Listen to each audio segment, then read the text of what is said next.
todo mundo falando da Parashá, Rabino Fone Hadidiel, a gente está na Parashá Tzav, que é a continuação dos Korbanot. Na verdade, semana passada eu prometi que ia completar essa ideia dos Korbanot, eu vou fazer isso rapidamente para a gente passar para o segundo tema importante, que daqui a uma semana, Shabbat que vem, vai ser Shabbat Pesach, que é a refeição mais importante, né, talvez do ano, que a gente senta todo mundo junto, lembrando a saída do Egito. Mas para completar a ideia dos Korbanot ainda, que a gente está ainda falando na Parashá, eu queria completar na ideia racídica, né, talvez um pouco cabalística também, de um ponto de pensamento para as pessoas, né. É interessante você prestar atenção que, na verdade, né, a gente tenta dizer, vamos dizer, tentando imaginar como vegetariano, né, você não tem que viver, mas você não pode tirar a vida dos outros, né. Mesmo mais os vegetarianos concordam que não dá para viver sem comer alguma coisa viva. Um tomate. Tomate é uma maçã. Planta viva. Uma maçã. Uma árvore, uma maçã, tudo é vivo. Tá certo que a qualidade de vida de uma árvore é uma vida mais primitiva, mas é óbvio que a gente não pode fixar o que você pode tirar a vida ou não de acordo com o nível se ele é mais primitivo ou não. O fato é que toda a ideia, né, do vegetarianismo é que você não pode tirar a vida do animal porque ele é mais primitivo do que você. Então eu posso continuar o pensamento adiante também, na minha opinião. Posso dizer também, tá bom, você não pode também tirar a vida de um tomate também, apesar que ele tem uma vida mais simples, mas é uma vida também, é uma coisa orgânica que tem vida, que tem um sistema de vida, de crescer, de viver e tudo. Eu não sei se ele tem talvez consciência, não sei, nunca perguntaram, nunca conversei com um tomate, mas eu imagino que foi provado. Tem filósofos que conversam sobre isso, tem psicologia, tem uma consciência no tomate também. Mas de qualquer maneira o que é interessante é que no final das contas, né, Deus criou o mundo, que eu quero chegar, né, de uma maneira que no final das contas todo mundo depende de comer algo vivo. Apesar de que na verdade as plantas conseguem viver de algo morto que não é orgânico, que é a terra. Então é interessante, né, que no final das contas as plantas tem um nível, né, tem um nível humano, animal, vegetal e mineral. Agora, o mineral é o mais baixo. Todo mundo concorda que mineral é o nível mais baixo que pode existir em termos de vida. Não existe vida lá, não é nada orgânico, não tem uma vida, é pó, é terra. E justo esse mineral, na verdade, é a base de toda a vida do mundo, porque no final das contas os vegetais tiram a energia de lá, tiram a comida de lá. Os animais tiram a energia dos vegetais. E o homem tira a energia de todo mundo, né? Do vegetal, do animal, não da terra. Mas no final das contas, a terra é a base da vida na terra, no final das contas. E é interessante, né? Que justo o material mais simples, mais primitivo, é a base da onde sai, no final das contas, toda a energia do mundo animal no mundo. Isso na Hassidut é explicado muitas vezes, porque existe uma ideia do que se chama Shvirat HaKelim. Eu não vou entrar em termos da ideia mais profunda, mas se diz que a gente não sabe o potencial espiritual que existe nos pontos que são mais baixos no mundo. Às vezes você acha que um animal é a coisa mais baixa, em termos judaicos pode ser que o animal tem um nível, tem pontos, vamos dizer assim, né, na Hassidut se chama de faíscas, que podem ser tiradas, faíscas de santidade que podem ser tiradas de lá, que não existem no mundo avançado do homem. E assim também nos vegetais existem níveis que não existem no animal, e na terra existem níveis elevadíssimos que não existem no mundo animal. Só que para conseguir tirar da terra essas faíscas precisa dos vegetais. Para conseguir tirar dos vegetais precisa ou do homem ou do animal, e assim para diante. Então a ideia seria que também, assim, eu li nos livros também, que a ideia do Korban seria na verdade uma continuação dessa ideia também. Ou seja, conseguir elevar as faíscas animais, as faíscas de santidade que estão no animal, conseguir elevar isso no trabalho de Deus para poder a pessoa poder se aproximar de Deus. É uma ideia um pouco mais profunda que tem que pensar, mas eu queria só acrescentar que eu prometi semana passada. Quem quiser abranger isso um pouco mais, vai entrar nos livros de Hassidut, de Kabbalah, mas eu não quero entrar nisso agora. Eu quero agora entrar um pouquinho realmente no Shabbat antes de Pesach. Eu costumo fazer uma pergunta sempre no Seder de Pesach, que as pessoas costumam ficar caladas. Eu jogo isso para vocês, né? Mas não é de sorteio aí. As Agadot estão a caminho. Estão a caminho, né? Eu descobri que alguém vai para o Brasil da família do Rabino Rony, vou tentar mandar com ele. Eu vou fazer o possível para chegar antes de Pesach ainda. Os 3 ganhadores, se ganharam já. Os 3 já me mandaram também os endereços, eu vou ver ainda. Mas vai chegar no Rio, né? Daí a princípio. Tem que ver como é que faz do Rio para diante, vamos ver depois. De qualquer maneira, né, no Seder de Pesach, eu sempre pergunto o seguinte, né, Deus, para Avraham Avinu, já falou para ele que o teu povo vai ser 400 anos escravo numa terra que não pertence a eles, uma terra, como se diz, estrangeira.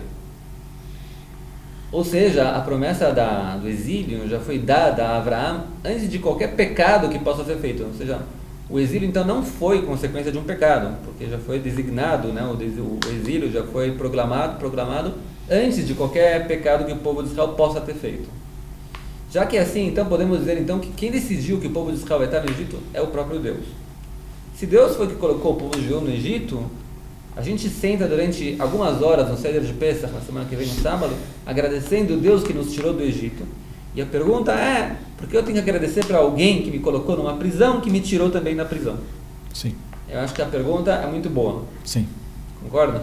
Ela é uma pergunta excelente se você acha que as suposições que você colocou são corretas. Então, existem algumas armadilhas na pergunta que você pôs. O simples fato que Deus avisa a Moshe, no Brit Mitarim, no pacto que ele faz com Avraham, sobre que o seu povo, a sua linhagem, vai ser 400 anos escravo no Egito, não quer dizer obrigatoriamente que essa é a vontade de Deus. Isso, mesmo que isso foi falado de maneira antecedente ao próprio surgimento do povo judeu, mas é claro que ninguém duvida das capacidades proféticas do próprio Criador. E se a coisa vai acontecer, ele sabe o que vai acontecer. Se a pergunta é se isso já está totalmente premeditado, isso é uma coisa forçada que teria que acontecer, isso já é uma coisa que até você pode inferir com a lei, com a crença judaica. A crença judaica não acredita que tudo é premeditado. Existem algumas seitas muçulmanas que falam maktub, isso já estava fechado e não tem como mudar, e isso é uma coisa que entra... no judaísmo está escrito que uma profecia que é dita... Que boa, ela pode acontecer, e o mamá não obrigatoriamente não acontecer. A pergunta é se ela é mamá ou uma boa profecia. Você fala, por exemplo, que vai ter a guerra de Gog e Magog, ok, vai uma guerra futura. A pergunta é se é uma boa profecia ou uma má profecia. Essa é uma pergunta. Mas, de modo geral, a gente sim quer dizer que a descida para o Egito, de certa maneira, está ligada a toda a história, o desenrolar do Sefer Bereshit, como ele aconteceu, de certa maneira. É igual os sábios dizem, por causa de 20 gramas de seda, os nossos antepassados desceram para o Egito. Porque Jacob fez uma túnica para Yosef, que tinha algumas linhas a mais, e por causa desses 20 gramas assim, de seda a mais, que foi colocado na túnica de Yosef, que causou inveja entre os irmãos, que causou todas as desavenças que foram, eles acabam indo para o Egito. Ele está apresentando, na verdade, que não é bem que nem eu falei, que não tem nenhum motivo. Por isso que sim, por outro lado... Eles apresentam, às vezes, alguns motivos que levaram a dar... Mas se você quiser, pode-se trazer outro midrash, que fala exatamente o contrário, que fala que Yaakov desceu para o Egito, era para descer para o Egito acorrentado, mas por causa de Yosef, ele desceu de maneira muito mais amena. Sim? Então, de certa maneira, dizer que de qualquer maneira Yaakov ia descer para o Egito. De qualquer maneira, isso ia acontecer. Mas não quer dizer obrigatoriamente que está tudo premeditado. Isso não quer dizer, o simples fato de uma coisa foi dita era que, mas provavelmente, é difícil falar sobre a premeditação. De qualquer maneira, o que a gente sim pode dizer é que os sábios dizem que que a gente tem que também agradecer a Deus pelas coisas boas, glorificar a Deus pelas coisas boas, as coisas mais. Tudo é bom no final. A coisa em si ela não é boa. A gente fala que lo akol tov, aval akol letová. A gente costuma dizer, não é tudo bom, avalas varim é letová. O fato em si, ele tem alguma coisa boa que vai sair disso. Ok, significa o quê? Por exemplo, o Egito, a gente fala, como o Moshe fala no final da Torá, que o qual de tudo que o Baruch diz, Brasil. Vocês no Egito é como ferro, uma liga de ferro que saiu do alto forno. E aí vocês se juntaram. Para você se juntar, para uma liga de ferro poder se juntar, tem que botar no forno. Tem que botar no forno, um alto forno, e o Egito foi o alto forno que criou o povo judeu. Pode ser que, por causa que o povo judeu estava num estado de ferro, e se é ferro, eles tinham que se juntar de qualquer maneira, então eles iam se juntar, tiveram que ir para um alto forno que foi o Egito. Mas não obrigatoriamente. Caso, eu estou falando de maneira hipotética, o povo judeu não tivesse toda a Mechirá de Yosef e tivesse um ambiente muito mais assim amigável entre os irmãos, pode ser que eles não seriam miprenat em termos de ferro, e eles poderiam se juntar e se mesclar com qualquer outro povo natural que se levantou e se constituiu em algum território. Só que isso não aconteceu com o povo judeu de modo geral, e pode ser que isso é parte da coisa divina. Porque se a gente quer entrar um pouco nisso, antes da saída do povo judeu no Sefer Shemot, o final do Sefer Bereshit, que conta essa história de Yosef, uma das coisas que não é falado lá muito é de Deus. O final do Sefer Bereshit, Deus é comentado de maneira só indireta.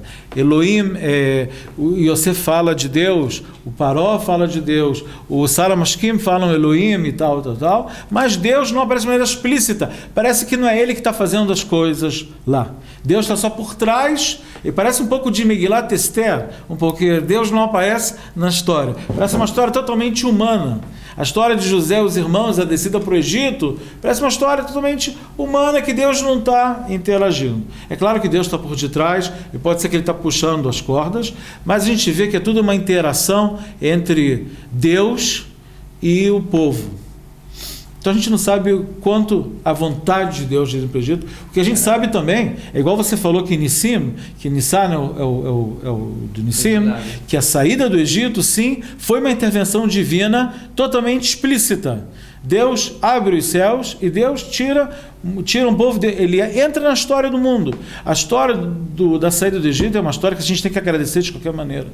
Que ela é uma história que Deus, ele entrou na realidade. Ele entrou na realidade, ele fez o milagre de maneira mais explícita, que a gente pode falar de maneira mais, como fala isso? De maneira mais escrachada, e ele entra, e ele abre os céus, e ele abre o mar, e ele faz uma cota, ele faz essas pragas cinematográficas, muitas, talvez, algumas delas talvez não foram naturais, como o granizo, que dizem que tinha água e fogo misturado e tal, e Deus entrou na história e tirou. Nisso você tem que agradecer, você não pode falar.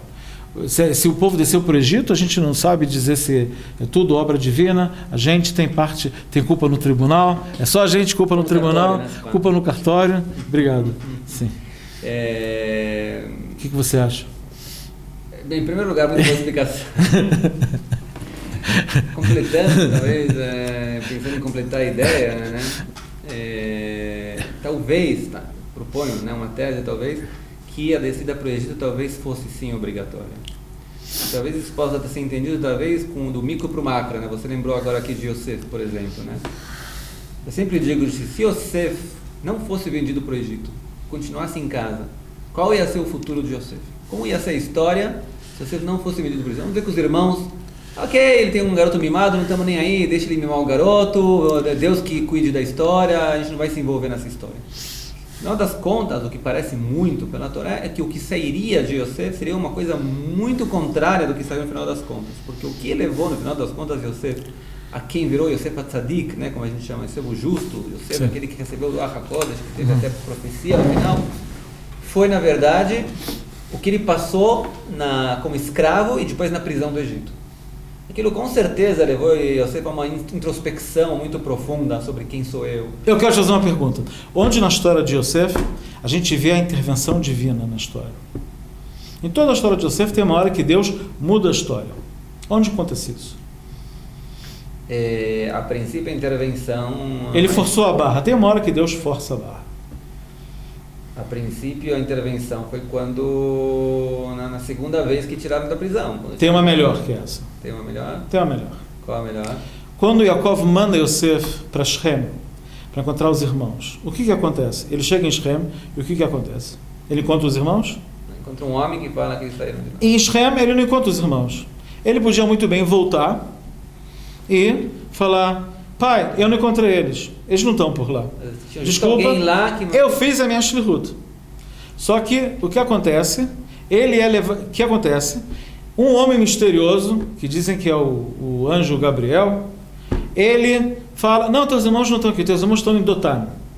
Eles não estão em Shem, eles estão em Dotan. Você vai até Dotan e lá você vai encontrar eles.